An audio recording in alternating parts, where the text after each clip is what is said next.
How to restore purchases on Toca World. This is a step-by-step guide so you will be able to follow easily. Now first things first, you want to make sure that you are signed in with the correct account or the account that you purchased with on your Toca World. Right after, you can just go ahead and click on the play button, and inside you will be able to see the shopping cart icon right here.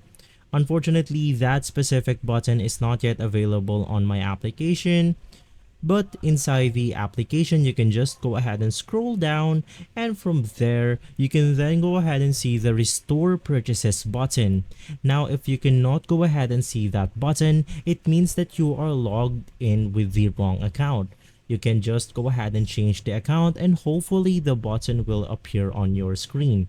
So if this video has been helpful for you, please consider by liking and subscribing. I'll make sure to see you again next time, and as always, thank you.